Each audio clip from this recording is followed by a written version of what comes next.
Good morning student, education study circle में आपका स्वागत है। तो आज हम लोग विद्युत धारा में इलेक्ट्रॉन का माध्य मुक्त पथ किसे कहते हैं, इसको देखेंगे। माध्य मुक्त पथ क्या है, किसे कहते हैं, तो इसके बारे में जानकारी प्राप्त करेंगे। दूसरा, स्रंति काल किसे कहते हैं, स्रंति काल। ठीक है। विद्युत प्रतिरोध क्या होता है, विद्युत प्रतिरोध। ठीक है। विद्युत चालकता, विद्युत चालकता तथा पांचवा ओम के नियम का सत्यापन करेंगे। तो ओम का नियम क्या होता है, ओम के नियम का सत्यापन करेंगे दोस्तों। तो आज बहुत सारे टॉपिक को स्टार्ट करेंगे, लेकिन स्टार्ट करने से पहले जिन्होंने अभी तक चैनल को सब्सक्राइब नहीं किया है तो प्लीज सब्सक्राइब करें। देखिए, जैसा कि आपको हम बता दें कि पहला जो है इलेक्ट्रॉन का माध्य मुक्त पथ, तो इसको अच्छे समझते हैं। एक बार अच्छे सुनिए, आपको याद हो जाएगा। देखिए क्या है इलेक्ट्रॉन का माध्य मुक्त पथ किसे कहते हैं। जैसा कि आपने जाना है कि जो हमारे मुक्त इलेक्ट्रॉन होते हैं वो आदर्श गैस के अणुओं की भांति कार्य करते हैं। जो हमारा मुक्त इलेक्ट्रॉन होता है, जैसे कि जो मुक्त इलेक्ट्रॉन चाहे जहां भी गति करने लगते हैं, उसी तरह जो गैस के अणु होते हैं, जैसे गैस आपने देखा ना, गैस के अणु भी इधर से उधर उड़ने लगते हैं। तो जो हमारा मुक्त इलेक्ट्रॉन होता है वो आदर्श गैस अणुओं की भांति कार्य करने लगता है। ठीक है। और इसके समूह को ही क्या कहते हैं, इन मुक्त इलेक्ट्रॉनों के समूह को इलेक्ट्रॉन गैस भी कहते हैं। मुक्त इलेक्ट्रॉनों के समूह को क्या कहते हैं, इलेक्ट्रॉन गैस कहते हैं। मतलब कि बहुत सारे जब इलेक्ट्रॉनों का समूह हो जाता है तो इसे हम क्या कहते हैं, इलेक्ट्रॉन गैस कहते हैं। बहुत ही सिंपल है। ठीक है। जैसा कि धातुओं में मुक्त इलेक्ट्रॉन कहते हैं, धातुओं में आयनों के बीच रिक्त स्थान होता है, मतलब खाली स्थान होता है। तो मुक्त इलेक्ट्रॉन का ऊष्मीय वेग 10⁻⁵ मीटर प्रति सेकेंड से क्या करते हैं, अनियमित रूप से गति करते रहते हैं। क्या करते हैं, अनियमित रूप से गति करते हैं। और धनात्मक आयनों से टकराने के पश्चात इनकी दिशा क्या होती है, निरंतर बदलती रहती है।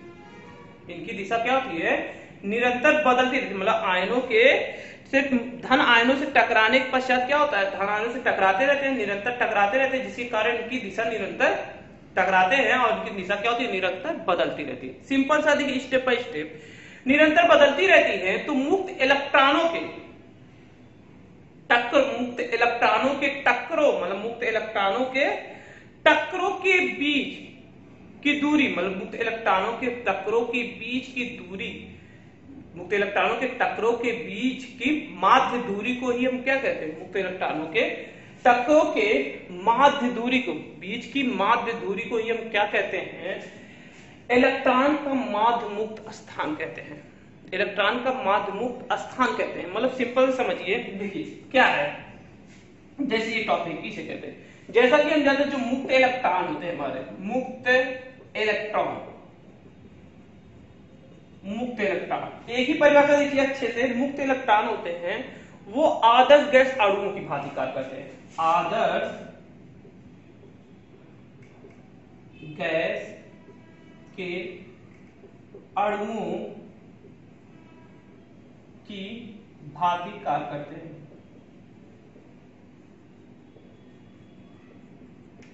ठीक है। जैसे जो हमने बताया, जो हमारा मुक्त इलेक्ट्रॉन होता है वो आदर्श गैस अणुओं की भांति कार्य करता रहता है। ठीक है। और इनके समूह को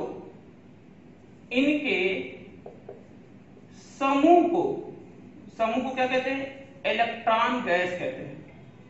इलेक्ट्रॉन गैस कहते हैं। ठीक है, बहुत इंपॉर्टेंट पॉइंट है। इलेक्ट्रॉन गैस किसे कहते हैं, इलेक्ट्रॉन गैस कहते हैं। देखिए मुक्त इलेक्ट्रॉन क्या होते हैं, मुक्त इलेक्ट्रॉन आदर्श गैस के अणुओं की भांति कार्य करते हैं। जैसे क्या है, और इनके जो समूह होते हैं उन्हें, इनके समूह को हम क्या कहते हैं, इलेक्ट्रॉन गैस कहते हैं। क्या कहते हैं, इलेक्ट्रॉन गैस कहते हैं। के आयनों के बीच खाली स्थान या रिक्त स्थान कह सकते हैं, खाली स्थान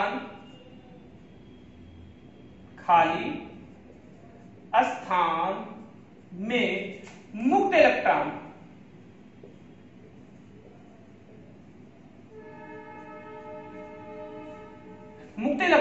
अपने उष्मीय वेग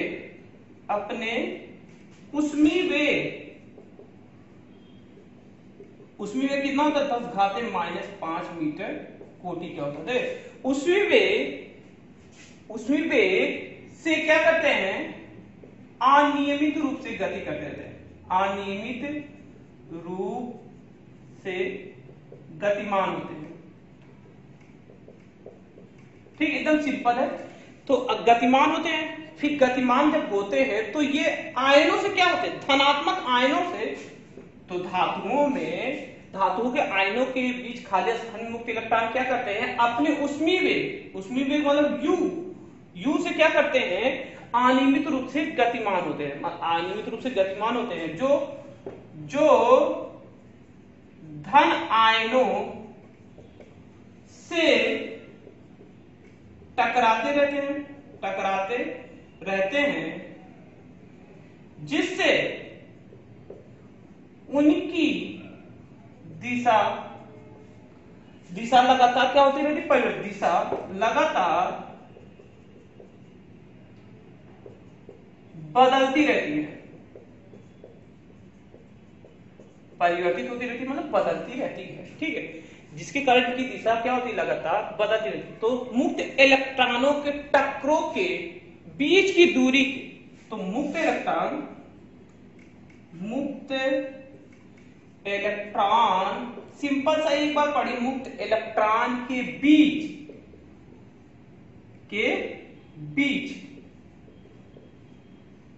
की दूरी, बीच की माध्य दूरी, या तो बीच की माध्य दूरी को ही क्या है, बीच की माध्य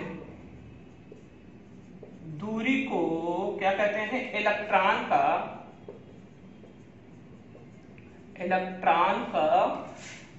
मुक्त इलेक्ट्रॉन का क्या कहते हैं, इलेक्ट्रॉन का माध्य मुक्त पथ कहते हैं, माध्य मुक्त पथ कहते हैं। सिंपल सा है, देखिए सिंपल सा है, इसे लैम्डा से प्रदर्शित करते हैं, उतना तो आप जानते रहिए। इसे किससे प्रदर्शित करते हैं, लैम्डा से, इसे लैम्डा से प्रदर्शित करते हैं।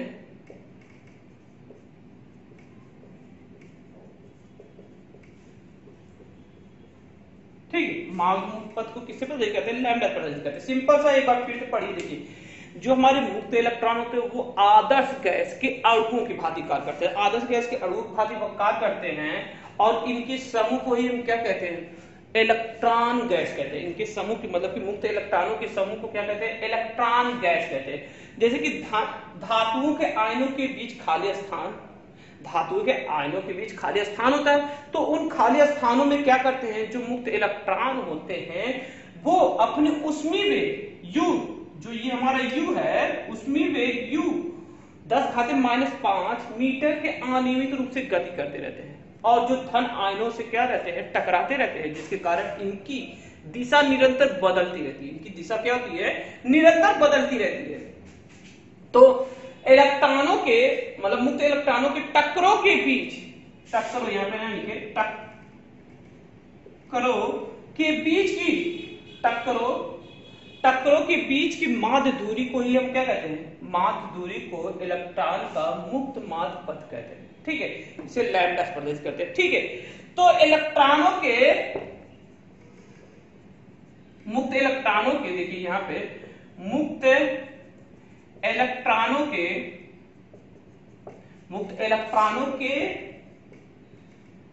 टक्करों, मुक्त इलेक्ट्रॉनों के टक्करों मतलब कह सकते हैं टक्करों, मुक्त इलेक्ट्रॉनों के टक्करों के बीच, जो टक्करों के बीच के माध्य समय अंतराल को क्या कहते हैं? माध्य समय अंतराल को क्या कहते हैं? माध्य समय अंतराल को, माध्य दूरी या माध्य समय अंतराल को क्या कहते हैं? श्रृंति काल कहते हैं। श्रृंति काल कहते हैं। ठीक है। इलेक्ट्रॉनों का माध्य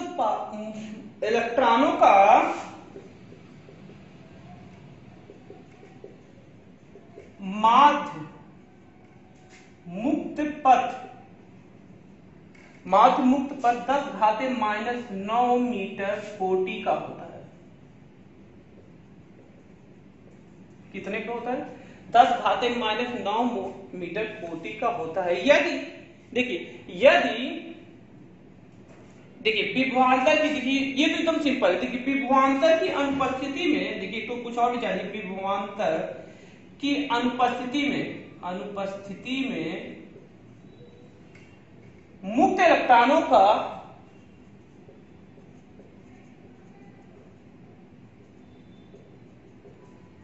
औसत ऊष्मीय वेग क्या होता है? ऊष्मीय वेग 0 होता है। क्या होता है? 0 होता है। औसत ऊष्मीय वेग कितना होता है? 0 होता है। मतलब विभवांतर की अनुपस्थिति में मुक्त इलेक्ट्रॉनों का औसत ऊष्मीय वेग क्या होता है? 0 होता है। अर्थात 0 क्यों होता है? मतलब कि 0 होता है अर्थात मान लेते, माना किसी चालक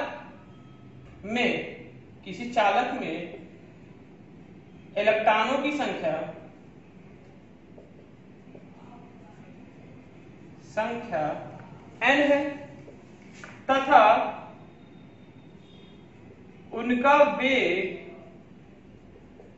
u1 u2 un है। तो औसत ऊष्मीय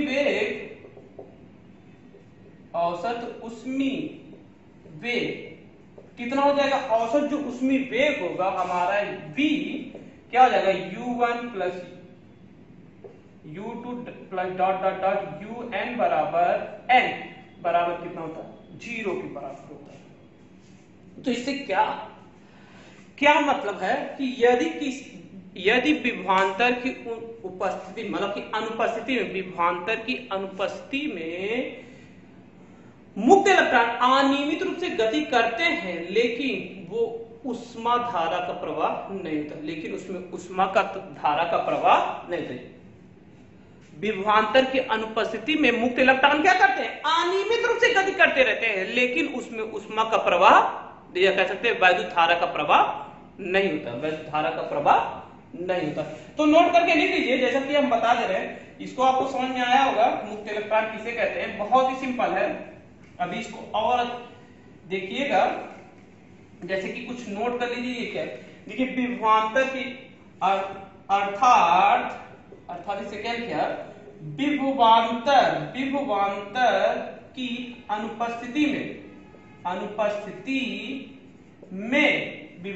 की अनुपस्थिति में मुक्त इलेक्ट्रॉन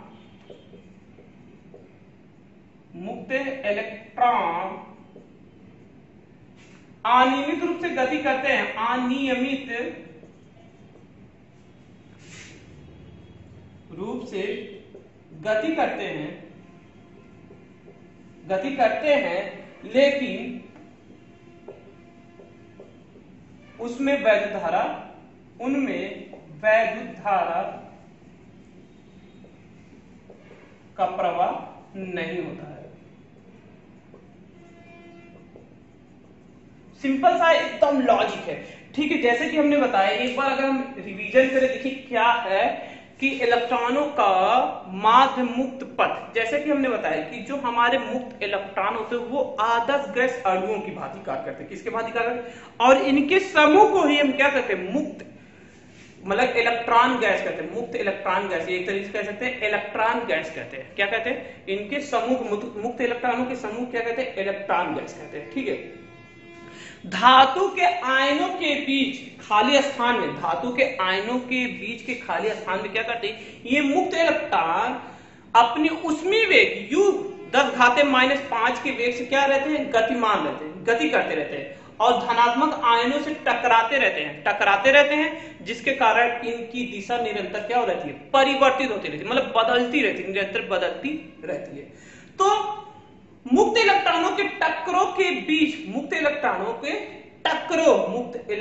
के टक्करों के बीच की माध्य दूरी को ही हम क्या कहते हैं, इलेक्ट्रॉनों का मुक्त माध्य पथ, मतलब माध्य मुक्त पथ कहते हैं। ठीक है, तो और क्या दिया गया है, जिसमें क्या होता है, जिसे लैम्डा से तो प्रदर्शित करते हैं, और इन्हीं इलेक्ट्रॉनों, मुक्त इलेक्ट्रॉनों के टक्करों के बीच के माध्य समय अंतराल को श्रांति काल भी कहते हैं। मुक्त इलेक्ट्रॉनों के टक्करों के बीच के माध्य समय अंतराल को ये क्या कहते हैं, श्रांति काल भी कहते हैं। श्रांति काल की दूसरी भी परिभाषा देखेंगे, परेशान मत होइएगा, थोड़ा सा और अच्छे देखेंगे। जो इलेक्ट्रॉनों के माध्य मुक्त पथ जो होता है वो 10⁻⁹ मीटर कोटि का होता है। ठीक है, मीटर कोटि का होता है। अब चर्चा करिए, देखिए ये तो हो गया। तो बताया गया है कि यदि विभवांतर अनुपस्थिति, तो विभवांतर की अनुपस्थिति में जो इलेक्ट्रॉनों का ऊष्मीय वेग होता है वो कितना होता है, 0 होता है। कैसे होता है, माना किसी चालक में इलेक्ट्रॉनों की संख्या n है तथा उसका वेग v1 v2 है, तो औसत उसमें v1 v2 बराबर 0 होगा। कितना होगा, 0 होगा। अर्थात विभवांतर की अनुपस्थिति में इलेक्ट्रॉन अनियमित रूप से गति करते हैं, लेकिन उसमें वैद्युत धारा नहीं बहती, मतलब वैद्युत धारा का प्रवाह नहीं हो सकता। सिंपल सा, एक दो बार अच्छे से अगर आप देखेंगे, रिवीजन करेंगे तो आपको अच्छे से आ जाएगा। ठीक है,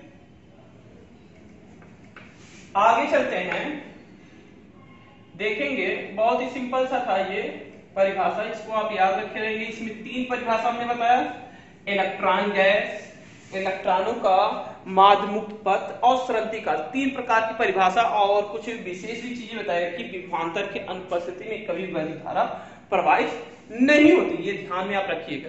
गति तो करते रहते, मुक्त इलेक्ट्रॉनों की गति करने से क्या होगा। अब अगर हमने पढ़ा कि जब तक इलेक्ट्रॉनों के प्रवाह को ही आवेश कहते हैं, मतलब कि धारा प्रवाहित होती रहती है, लेकिन ये नहीं है, लेकिन अनियमित गति करने के कारण उनका वेग क्या हो जाता है, 0 हो जाता है। दूसरी बात आप पढ़ते हैं, विद्युत प्रतिरोध। विद्युत प्रतिरोध क्या है, देखिए, यदि किसी चालक में विभवांतर स्थापित कर देते हैं, देखिए यदि किसी चालक में विभवांतर स्थापित किया जाता है, यदि किसी चालक में विभवांतर भी स्थापित होता है, तो चालक में वैद्युत धारा I बहने लगती है, वैद्युत धारा I प्रवाहित होने लगती है। यदि किसी चालक में हम क्या करें, यदि विभवांतर स्थापित कर दे, यदि किसी चालक में क्या करते, विभवांतर स्थापित किया जाता है, विभवांतर भी स्थापित है, तो चालक में वैद्युत धारा I बहने लगती है। तो चालक में विभवांतर भी तथा धारा I के अनुपात को ही हम क्या कहते हैं, चालक का प्रतिरोध कहते हैं। इसका मात्रक क्या होता है, ओम होता है, मेगा ओम होता है, माइक्रो ओम होता है। मतलब सबसे बड़ा मात्रक मेगा ओम माना गया और सबसे छोटा मात्रक माइक्रो ओम। तो इसको लिख लीजिए। देखिए क्या, बहुत ही सिंपल है। किसी चालक में, सिंपल सा परिभाषा, किसी चालक में क्या है, विभवांतर स्थापित किया जाता है, विभवांतर लगाया। यदि किसी चालक में विभवांतर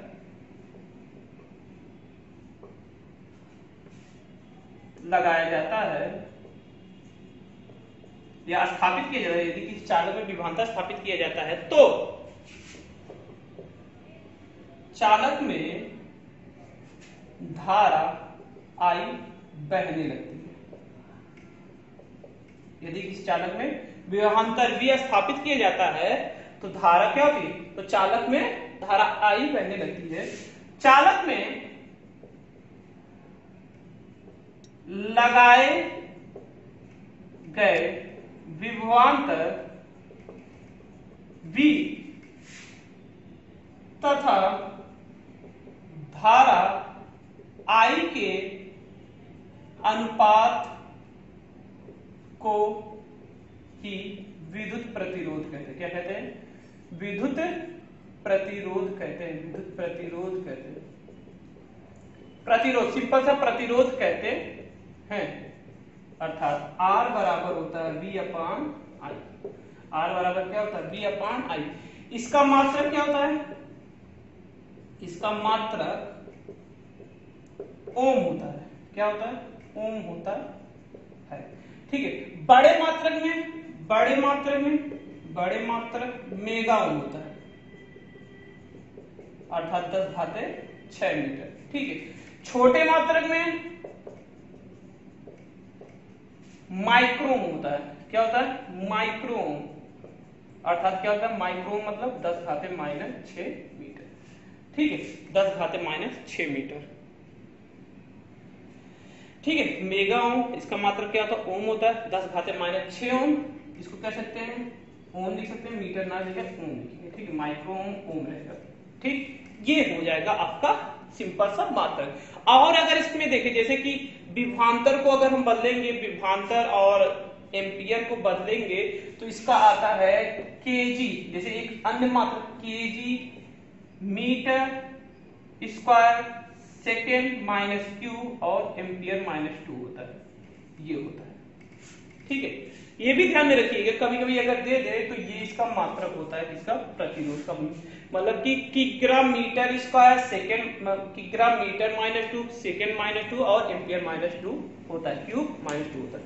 तो बहुत ही सिंपल है। ठीक है, अब आगे देख लेते हैं क्या विद्युत चालकता। देखिए, विद्युत चालकता का बहुत ही सिंपल परिभाषा है। विद्युत चालकता,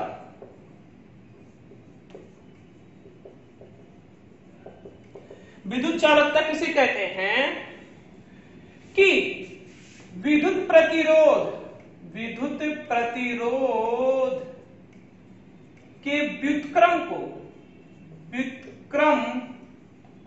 विद्युत प्रतिरोध के व्युत्क्रम को विद्युत चालकता कहते हैं। बहुत ही सिंपल परिभाषा है, विद्युत चालकता कहते हैं। अगर कोई पूछता है वैद्युत चालकता क्या है, तो विद्युत प्रतिरोध के व्युत्क्रम को वैद्युत चालकता कहते हैं। इससे क्या कहते हैं? रो से प्रदर्शित करते हैं, बहुत जगह रो कहते हैं, रो से प्रदर्शित करते हैं, और बहुत जगह सिग्मा से प्रदर्शित करते हैं, मतलब इसका अलग अलग होता है। ठीक है, प्रदर्शित करते हैं, रो से प्रदर्शित करते हैं। ठीक है, जिसे भी इसको पहले गुप्त उष्मा भी कहते हैं बहुत जगह इसको। ठीक है, तो अलग अलग यहाँ पे अलग अलग स्थान होता है। ठीक है, आप जो भी आपकी बुक में दिया हो, या तो हम सिग्मा ही ले लेते हैं। ठीक, प्रदर्शित करते हैं। इसका मात्रक क्या होगा? आप जान रहे, जब इसके व्युत्क्रम है तो ओम इनवर्स होगा, ओम -1। ठीक है, या मोह कहते हैं, आधा मा रहता है, मोह होता है। ठीक है, मोह सिंपल सा है। अब इसको नोट डाउन कर लीजिए, कभी कभी पूछ ले सकता है वैद्युत चालकता क्या है। तो विद्युत प्रतिरोध के व्युत्क्रम को ही हम क्या कहते हैं? वैद्युत चालकता कहते हैं। सिग्मा मोह जो भी आपकी बुक में दिया हो आप नोट कर लीजिएगा, इसका मात्रक क्या होता है, ये होता है। अब आते हैं मोस्ट इंपॉर्टेंट, जो एग्जाम के दृष्टि से बहुत ही इंपॉर्टेंट है, ओम का नियम। इसको समझिए, ओम का नियम क्या है। सबसे पहले ओम का नियम देखिए, ओम ने क्या बताया है? ओम ने बताया क्या है? उन्होंने बताया कि यदि किसी चालकता की भौतिक अवस्था जैसे ताप दाब में परिवर्तन ना किया जाए, तो चालक में लगाए गए विभवांतर V तथा बहने वाली धारा I के अनुपात क्या होता है? I का अनुपात नियत होता है, मतलब नियतांक होता है। अब बात समझिए, यही परिभाषा। देखिए, इसमें अब कोई हम चेंज नहीं कर सकते। क्यों? क्योंकि ओम ने जो बताया, क्योंकि ओम एक वैज्ञानिक थे। ठीक है, ओम अपने ही अनुसार इन्होंने ये परिभाषा दिया है। तो ओम ने क्या बताया है? तो ओम ने बताया यदि किसी चालक की भौतिक अवस्था में परिवर्तन ना किए, यदि किसी चालक की भौतिक अवस्था में परिवर्तन ना किया जाए, भौतिक अवस्था जैसे आप लिख सकते हैं, जैसे ताप, आपको दिखाना पड़ेगा ताप दाब।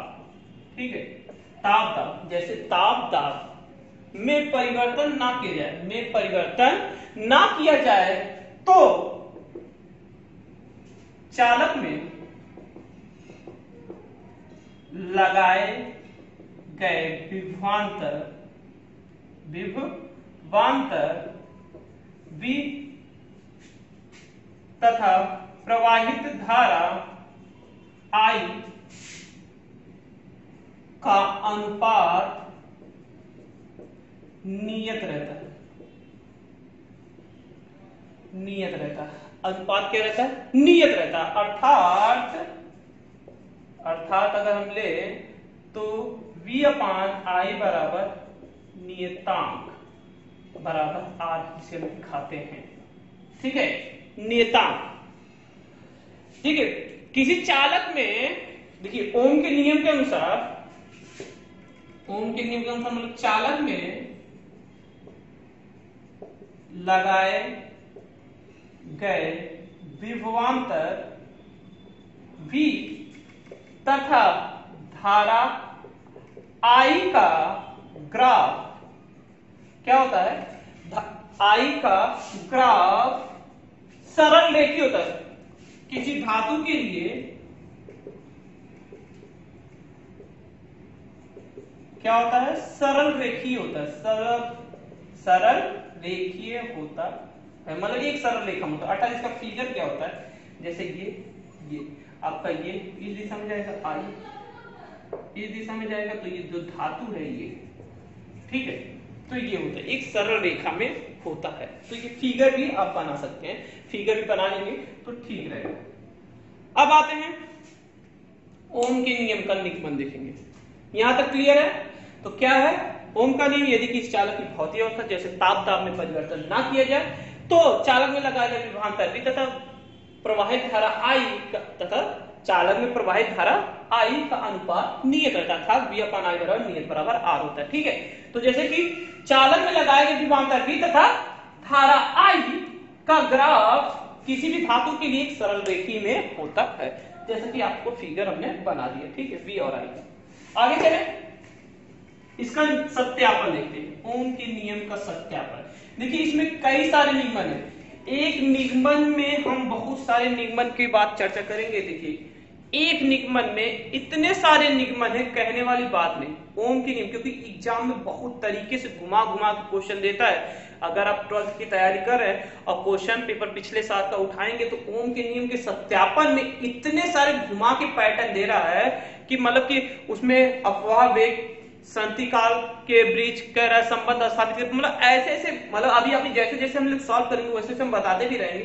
तो ये जो नियम है बहुत ही इंपॉर्टेंट है। ओम के नियम का सत्यापन, ओम के नियम का सत्यापन मतलब सत्यापन करना है। ठीक है, तो और संबंध स्थापित करना है, मतलब संबंध स्थापित के तरीके से भी क्वेश्चन पूछता है। माना किसी चालक तार की लंबाई L ले लेते हैं। ठीक है, तो लेंगे माना किसी चालक तार की लंबाई कितनी है? L। ठीक है, माना किसी चालक की तार की लंबाई L है तथा चालक तार के अनुप्रस्थ काट का क्षेत्रफल तथा चालक तार के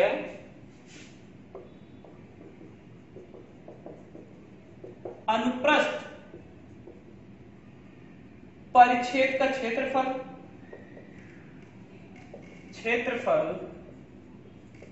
A है।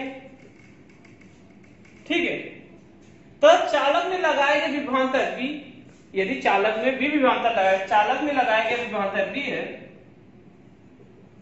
चालक में लगाया गया विभवांतर V है, विभवांतर V है, तो इसमें तो I धारा बहने लगती है। इसमें I धारा बहने लगती है। इसमें क्या बहने लगती है? I धारा बहने लगती है। बहुत ही सिंपल है, I धारा बहने लगती है। ठीक, तो चालक के प्रति एकांक आयतन में, चालक के प्रति एकांक आयतन में इलेक्ट्रॉनों की संख्या n, मतलब चालक के प्रति एकांक आयतन में इलेक्ट्रॉनों की संख्या n है, ठीक है, तथा अपवाह वेग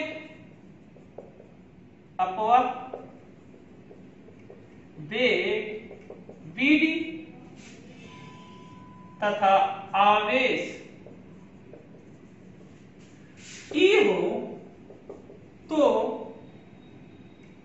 बहने वाली धारा कितना होगा? तो आपने I बराबर अभी पढ़ा है M, देखो बहने वाली धारा हम लोग को निकाला था, I बराबर NEAVD होता है। याद आ रहा है आपको? समीकरण 1 मान लीजिए, इसके पहले ही अभी हम लोगों ने धारा और जो हमने अपवाह वेग में संबंध स्थापित किया था, इसके पहले वीडियो में आप जाके देखेंगे तो ठीक रहेगा, ठीक है। और उसमें थोड़ी सी मिस्टेक भी हो गई थी, क्या हो गई थी, जो हमने वहां पे धारा नहीं लिखा था और इलेक्ट्रॉनों की संख्या नहीं लिखा, तो वहां पे हम हमेशा वेग लिखे थे, फिर वहां पे थोड़ा सा ध्यान नहीं दिए थे तो हो जाता कभी कभी मिस्टेक, ठीक है। तो ये था, ये हो गया आपका ये, जैसे कि वहां पे हमें इलेक्ट्रॉनों की संख्या मतलब t सेकंड में इलेक्ट्रॉनों की संख्या, ठीक है, 1 सेकंड में इलेक्ट्रॉनों की संख्या निकालना था किसी धातु में उपस्थित परिच्छेद में, और फिर धारा ये हो जाता। तो उसमें ये थोड़ा सा लिखने में भूल गए थे, तो उसको आप सही कर लीजिएगा। जो अगर लगातार वीडियो देख रहे हैं तो इलेक्ट्रॉनों की संख्या लिखे, यहाँ पे हमने वेग लिखा था, औसत वेग है, वहां पे औसत इलेक्ट्रॉनों की संख्या लिखना है, ठीक है, इलेक्ट्रॉनों से फिर उसके बाद धारा निकाल लेना है, बस वहां थोड़ा सा कभी कभी हो जाता है लिखने में, तो आप लिख सकते हैं। तो ये होता है भाई, दिमाग ही रहता है लास्ट में एकदम। तो ये होता है, तो आप यहां तक पहुंच गए, ठीक है। तो इलेक्ट्रॉनों में मतलब कि वैद्युत क्षेत्र में तो इलेक्ट्रॉनों के द्वारा लगाए गए वैद्युत क्षेत्र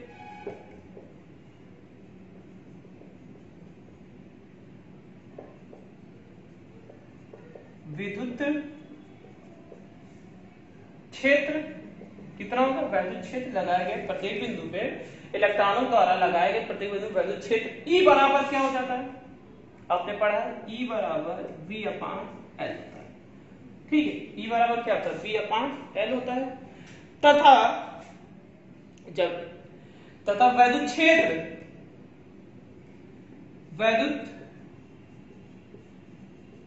क्षेत्र के द्वारा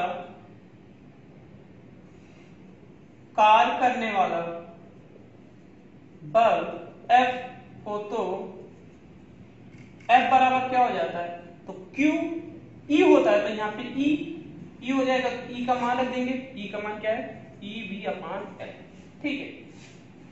यदि इलेक्ट्रॉनों का द्रव्यमान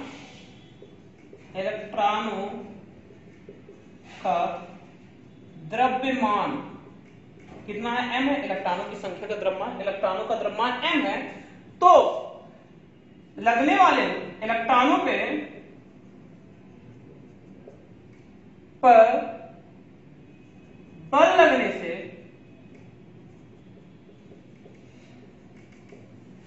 त्वरण उत्पन्न हो जाता है, उनमें त्वरण कार्य करने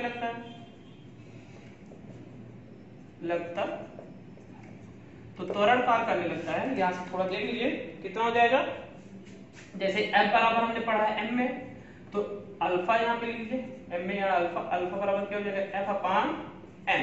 तो यहाँ पे मान रख दीजिए EV, तो यहाँ पे रखेंगे EV अपान ML अल्फा बराबर, तो ये हो गया। यहां तक कोई दिक्कत है? यहां तक नोट कर लीजिए अच्छे से, कोई भी दिक्कत नहीं, सिंपल सा परिभाषा है, सिंपल तरीके से लिखा गया है। अल्फा बराबर क्या होता है? EVML, और ये आपका यही यहां तक चलेंगे, और इसके बाद अभी हम बहुत ही सिंपल तरीके से संबंध स्थापित कर देते हैं, ठीक है। तो चलें आगे, इसको रिमूव करें, ऊपर वाला नोट कर लीजिए आप लोग, रिमूव करके पूछ करके आप लोग आगे पीछे करके क्या कर सकते हैं? नोट कर सकते हैं। तो ठीक है, यहां तक हमने, यहां इसको रहने देते हैं थोड़ा से, ठीक। अल्फा बराबर निगमन थोड़ा बड़ा है, देखिए, तो ये यहां तक है, तो यहां तक आपको ध्यान में रहना चाहिए, इसको थोड़ा से यहां तक आप रखे रहिए। अब आगे चलते हैं, आगे क्या चलेंगे? चलते हैं। अब देखिए मुक्त इलेक्ट्रॉन, जो हमारे मुक्त इलेक्ट्रॉन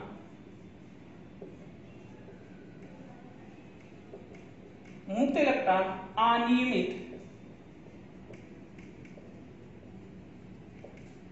गतिमान होते हैं,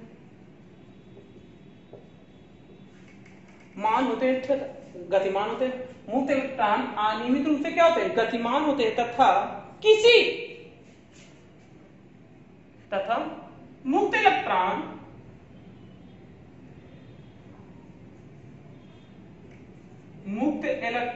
यहां पे देखिए परिभाषा है, मुक्त इलेक्ट्रॉन, ठीक है, मुक्त इलेक्ट्रॉन धन आयनों के बीच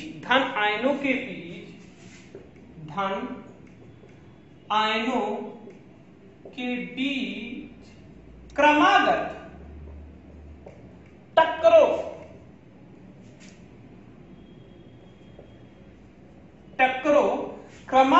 टक्करों के औसत, आयनों के बीच क्रमागत टक्करों के औसत समय अंतराल को क्या कहते हैं, स्रंति काल कहते हैं। हमने कहा था ना, इसकी एक और परिभाषा देंगे, स्रंति काल कहते हैं। इसे टाउ से प्रदर्शित करते हैं। किसे प्रदर्शित करते हैं, टाउ से प्रदर्शित करते हैं। समझ में आ गया? कह रहे मुक्त इलेक्ट्रॉन धन आयनों के बीच क्रमागत टक्करों के औसत समय अंतराल को स्रंति काल कहते हैं। इसे टाउ से प्रदर्शित करते हैं, मतलब वही सेम है, माध्य समय अंतराल वही। ठीक है। मुक्त इलेक्ट्रॉनों का स्रंति काल इलेक्ट्रॉन के त्वरण का विद्युत क्षेत्र में, त्वरण के विद्युत क्षेत्र की दिशा विद्युत क्षेत्र की दिशा के विपरीत वृद्धि होता है, वृद्धि होता है। वृद्धि क्या होता है, तो क्या होता है, ए अल्फा टी, मतलब सॉरी अल्फा टाउ होता है, अल्फा टाउ होता है। ठीक है, विपरीत अल्फा टाउ होता है। ठीक है, तो वैद्युत क्षेत्र की अनुपस्थिति में विद्युत क्षेत्र, जैसे अभी हम लोगों ने पढ़ के आए, वैसे विद्युत क्षेत्र की अनुपस्थिति में इलेक्ट्रॉन का ऊष्मीय वेग बढ़कर, मुक्त इलेक्ट्रॉन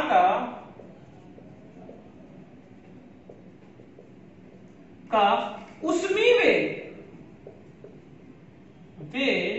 u बढ़कर कितना हो जाता है, u1 AT हो जाता है। जहां सॉरी AT मतलब टाउ 1 हो जाता है, टाउ 1 हो जाता है। ठीक है, u1 टाउ 1 हो जाता है।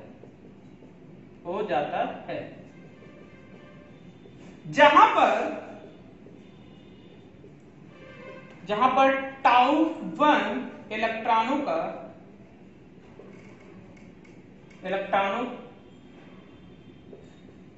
क्या होता है, स्रंति काल होता है। ठीक है, सिंपल सा क्या होता है कि मुक्त इलेक्ट्रॉन अनियमित रूप से गति करते रहते हैं, तो मुक्त इलेक्ट्रॉन तथा धन आयनों के बीच क्रमागत टक्करों के औसत समय अंतराल को ही क्या कहते हैं, स्रंति काल कहते हैं। जैसा कि हम जानते हैं, देखिए स्रंति काल कहते हैं जिसे टाउ से प्रदर्शित करते हैं। स्रंति काल इलेक्ट्रॉन के त्वरण के वैद्युत क्षेत्र के विपरीत दिशा में AT वृद्धि होता रहता है, मतलब AT गुना वृद्धि होता रहता है। तो वैद्युत क्षेत्र की अनुपस्थित मुक्त इलेक्ट्रॉनों का उसमें वेग v बढ़कर क्या हो जाता है, v1 AT1 हो जाता है। जहां पे T1 मुक्त इलेक्ट्रॉनों का शक्ति, मतलब कि इलेक्ट्रॉनों की संख्या के क्रमानुसार T1 होता है। तो इसी प्रकार अन्य मुक्त इलेक्ट्रॉनों का मुक्त इलेक्ट्रॉनों का क्या होगा, मुक्त, इसी प्रकार अन्य मुक्त इलेक्ट्रॉनों का उष्मीय वेग तो अलग क्या हो जाएगा, तो U2 प्लस अल्फा, यहाँ पे अल्फा लिख दे रहे हैं, समझिएगा थोड़ा सा, अल्फा टाउ टू डैश तो UN प्लस अल्फा टाउ है हो जाता है। ठीक है, रिमूव कर दी, इतना हो गया, समझ में आ रहा है, बहुत ही सिंपल है, थोड़ा सा लिखना पड़ता है।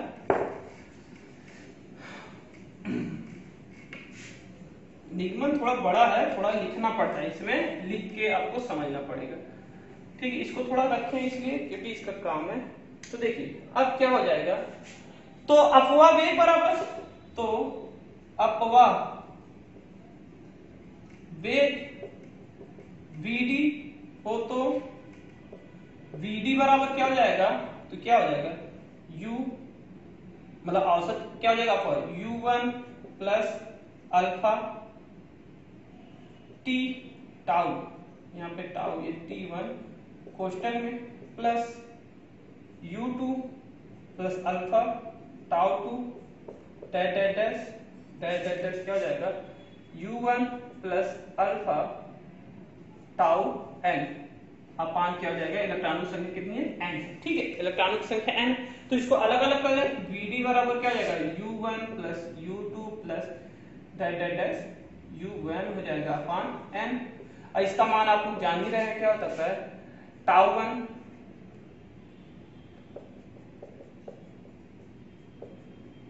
टाउ 3 मान लेते हैं, या तो dash dash dash tau n बटे n, और यहाँ पे क्या हो जाएगा अल्फा, तो इसका मान क्या है, शून्य है, तो VD बराबर क्या हो जाएगा शून्य प्लस, और इसका कितना हो जाएगा टाउ, टोटल क्या हो जाएगा टाउ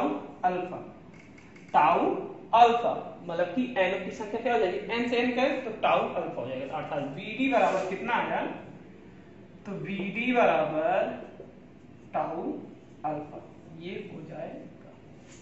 ठीक है, आगे चलें, नीचे वाला रिमूव करें, बहुत ही सिंपल है, आप ध्यान से देंगे। वैद्युत धारा तो रख देते हैं VD बराबर, तो वैद्युत धारा बराबर विद्युत धारा समीकरण 1 से, तो I बराबर क्या था N, क्या था हमारा N, आप देखे थे NEAVD, ठीक है, NEAVD था, यही था। तो यहां पे हमने क्या रखा, VD का स्थान पे क्या रख सकते हैं हम, टाउ अल्फा रख सकते हैं। ठीक है, टाउ अल्फा, और अल्फा बराबर हमने क्या निकाला, ये निकाला, तो NEA, ठीक है, तो टाउ अल्फा का स्थान VEB अपान ML, ये हो जाएगा। तो देखिए संबंध बहुत सारा था, तो VD बराबर ये होता है, तो ये अल्फा, और अगर अंतर के बराबर तो ये संबंध हो जाएगा, तो ये क्या हो जाएगा I बराबर हो जाएगा, तो I बराबर क्या हो जाएगा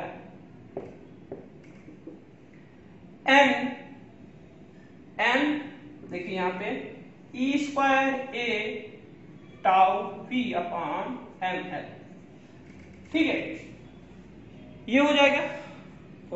अगर यहाँ पे n से अगर हम डिवाइड करें, जैसे अगर यहाँ पे अगर हम लोग n लेते हैं तो n से क्या हो जाता है, डिवाइड हो जाता है, सिंपल सा, वैसे भी हटा सकते हैं। और n अगर लेंगे तो जैसे कि बहुत यहाँ पे इलेक्ट्रॉनों की संख्या ली जाएगी, जहां पे अगर देखिए निगमन जहां पे दिखाया जाएगा वहां पे n लिया जाएगा, नहीं तो नहीं लिया जाएगा। ठीक है, जैसे आपकी बुक में निगमन की बात किया जाए, ठीक है, जैसे आपकी बुक में निगमन का बात किया रहेगा वैसे ही आपको करना पड़ेगा। तो देखिए V अपान, तो नीचे आ जाएगा I अपान V बराबर NE² A टाउ ML। तो ML इसको अगर हम पलटेंगे तो V अपान I लिखेंगे तो क्या हो जाएगा ML upon NE² A tau. ठीक है, तो ये हो जाएगा कि नहीं, A टाउ। तो इसी को हम क्या लिखते हैं, R बराबर क्या होगा ML upon NE² A tau. तो यही प्रतिरोध का मान होता है। कितना मान होता है? तो यही प्रतिरोध का मान होता है और यहीं तक निगमन करने के लिए कहते हैं। तो बहुत ही सिंपल है, आप इसी तरह की इसको क्या कर सकते हैं, क्या कर सकते हैं, नोट डाउन लिखिए। और अगर आपको वीडियो पसंद है, जैसे देखिए यहां तक नोट करिए, तो यहीं तक हमको ज्ञात करना था। और अगर जैसे कि अब यहीं तक ज्ञात करना, जैसे कि VD में संबंध स्थापित करना था, तो VD में आप लोगों ने देखा कि VD हम लोग कैसे संबंध, संधि काल में हम लोग संबंध, धारा और संधि काल में अगर कैसे संबंध स्थापित करते, तो यहीं तक संधि काल में संबंध स्थापित कर देंगे। देखिए अलग अलग ये संधि काल है, त्वरण है, त्वरण में संबंध स्थापित करने के लिए कह सकते हैं, विभवांतर में संबंध स्थापित करने के लिए धारा R बराबर ये दे सकते हैं। मतलब कि बहुत सारे निगमन है, आप इसको समझिएगा। जैसे कि ये पलट है तो उसको भी हम लोग पलट देंगे। तो ये यहाँ पे ध्यान रखिए, क्योंकि एक निगमन में बहुत सारे निगमन है दोस्तों। तो यहाँ तक वीडियो समाप्त हुई। दूसरी बात, अगर यहाँ पे कोई प्रॉब्लम है तो कमेंट करके जरूर बताइए, ठीक है, कमेंट करके बताइए। तो उस प्रॉब्लम का क्या करेंगे, हम सुधार करेंगे। और यदि आपको कहीं भी समझ में नहीं है तो उसको हम क्या करेंगे, एक दिन पूरा वीडियो बना के अच्छे समझा देंगे, ठीक है, जो जो आपको प्रॉब्लम हो। और अगर वीडियो पसंद है तो लाइक जरूर करिए। जिन्होंने चैनल को सब्सक्राइब नहीं किया तो प्लीज सब्सक्राइब करें और कमेंट करके जरूर बताइए कि वीडियो आपको कैसा लगा। तो नमस्कार, नए वीडियो में नई जानकारी से प्रस्तुत होगी।